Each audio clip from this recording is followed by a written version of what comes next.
You remember your best friend's home phone number by heart. You also have 47 unread apps on your phone right now.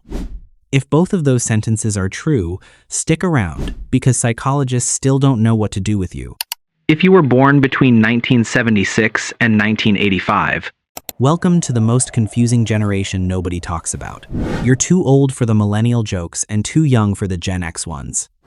Researchers started calling you Xennials around 2014, and some sociologists even call this a microgeneration, because the window is that specific. Let's actually dig into why this matters more than you'd think. Here's the thing that makes this group genuinely interesting. You spent your childhood in a completely analog world. Boredom was just something you sat with. You memorized phone numbers because you had to. And if you missed your favorite show, it was gone, no rewind, no streaming, no second chance. If you wanted to know the score of last night's game, you waited for the newspaper or the radio. If you wanted to hear a song again, you rewound a cassette tape with a pencil. Then, right as you were stepping into adulthood, the world flipped, not slowly, suddenly. Most generations grow up inside one technological paradigm and stay there. Baby boomers largely aged into new tech as adults with fixed habits. Gen Z was born into smartphones and never knew anything else. But Xennials lived through two entirely different worlds, back to back. During the exact years they were still figuring out who they were. Your late teens and your 20s might as well have belonged to different centuries. Think about what that actually meant day to day. You passed physical notes in class. You had conversations that vanished the second they ended. No screenshots, no record, no way to go back and reread what someone said 3 years ago. You made plans with friends and just showed up, hoping they'd be there too, because there was no way to text running late or where are you? That took a different kind of trust than anything that exists now. If a friend didn't show up, you didn't know if they forgot, got held up, or changed their mind. You just waited, and eventually you either found them or you went home. Then your 20s hit, and suddenly everyone had a cell phone. You signed up for Friendster, then MySpace, then Facebook, watching each one rise and get replaced within a couple of years. Before that, you had May. Be 3 ways to reach someone: their home phone, their work phone, or just showing up. Then, overnight, you had 17 messaging apps, and somehow you just figured it out. Nobody sat you down and explained how any of it worked. You learned by doing, the same way you'd learned everything else growing up. That timing isn't a coincidence, either. The prefrontal cortex, the part of your brain responsible for adapting to new situations and learning complex skills, doesn't finish developing until around age 25. Research in Nature Neuroscience backs this up. Xennial hit the biggest tech shift in modern history while their brains were still in that high plasticity window. Old enough to remember the before. Young enough that the after felt natural rather than intimidating. That's why Gen X can be a little wary of technology, since they were already adults, already set in their ways, when it showed up. And it's why younger millennials have zero memory of a world without the internet, so they've never had to build that muscle of learning something totally new from scratch. But Xennial got both experiences. You can sit through a dinner without checking your phone every 30 seconds, and you also don't panic when a new app update changes everything overnight. That combination, comfortable with the old world and fluent in the new one, is rarer than people realize, and it shows up in more places than just how you use your phone. Think about how you communicate at work. You can write a formal email when the situation calls for it, but you're also fine dropping into a casual Slack thread. You can sit through a long phone call without getting antsy, but you can also fire off a quick text and move on with your day. Younger coworkers sometimes find phone calls stressful in a way that genuinely puzzles you, because for you, a ringing phone was just Tuesday. It shows up in weirder, more personal ways too. Think about your relationship with privacy, your worst haircut, your first breakup, that one regrettable party. None of it lives on the internet forever. It just exists as a story, one that can shift and soften over time, the way memory is actually supposed to work. Research on autobiographical memory shows our brains are built to edit, to keep what matters and let the rest fade. When everything is documented and searchable forever, that natural process gets a lot more complicated. Younger generations are growing up with a permanent, searchable record of every awkward phase they've ever gone through. You got to let yours quietly disappear. This also changes how you think about reinvention. If you wanted to become a slightly different version of yourself at 18 or 22 or 30, you mostly could, because there wasn't a decade of old posts and photos following you around to contradict the new version.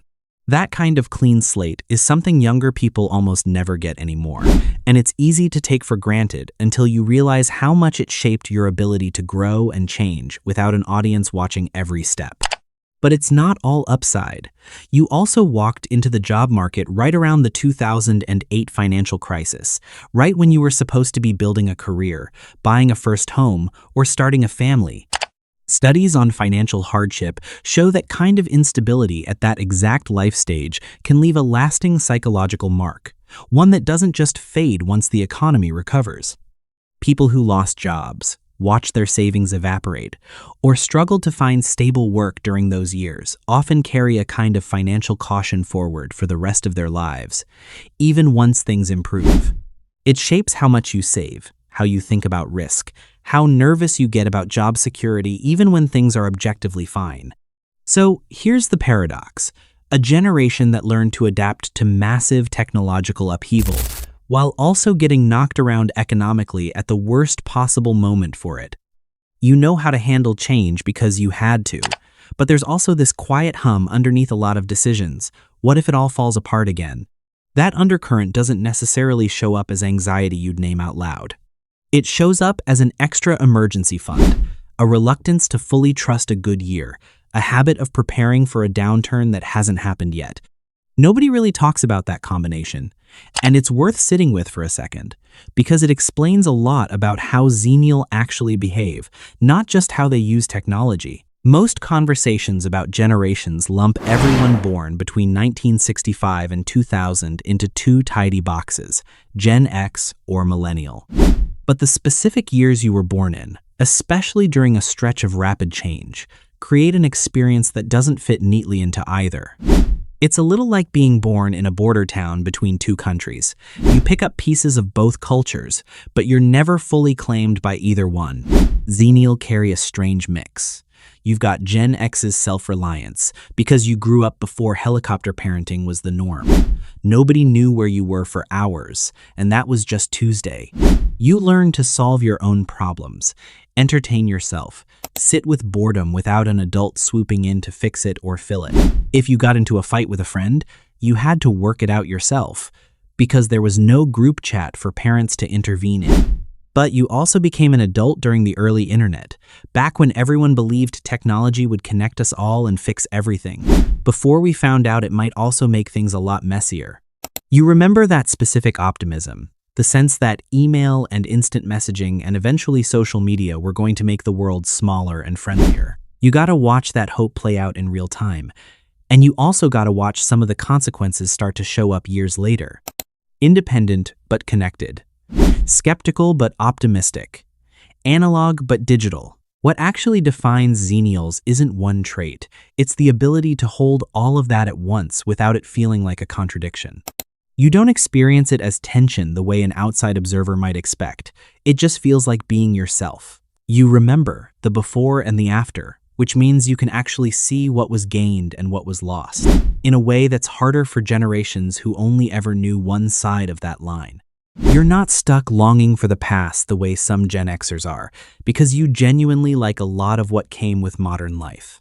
Instant access to information, the ability to stay loosely in touch with people from your entire life, the convenience of never being truly lost thanks to a map in your pocket. But unlike younger generations, you know exactly what got left behind, because you lived it before it disappeared. You lost the ability to be alone with your thoughts without trying, since there's almost always a phone within reach now, offering an easy escape from any quiet moment. You lost the patience that comes from waiting for something, whether that's a letter, a phone call back, or the next episode of a show. You lost a kind of presence that only exists when nothing else is competing for your attention, when a conversation was the only thing happening in the room. But you gained connection, information, and possibilities your younger self couldn't have pictured. You can video call a friend on another continent for free. You can learn almost any skill from a phone. You can find your way anywhere without ever asking a stranger for directions. That trade-off isn't good or bad on its own. It's just the specific deal your generation got handed, and most people your age intuitively understand that deal in a way that's hard to explain to someone who never lived on the other side of it. If you're a Xennial, you probably feel like you don't fully belong anywhere. Too young for some things, too old for others, stuck in the middle of every generational conversation happening around you. Marketing campaigns skip past you. Trend pieces either lump you in with Gen X nostalgia or millennial burnout, and neither one quite fits. That's not a flaw in you. That's the whole point of your generation's experience.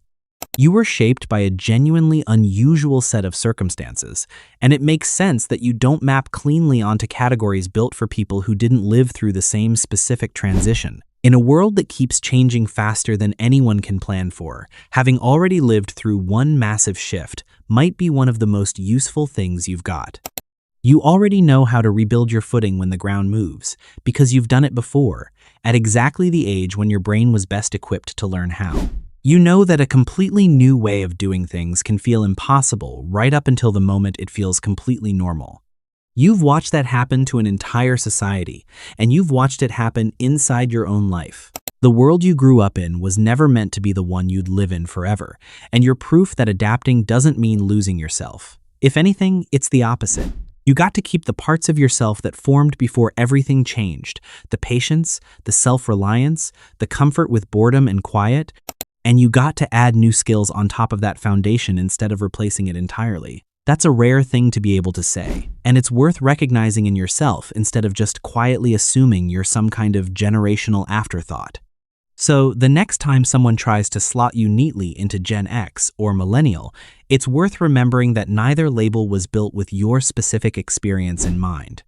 You're something else, a hinge point between two very different eras, and that position gave you a perspective almost nobody else has.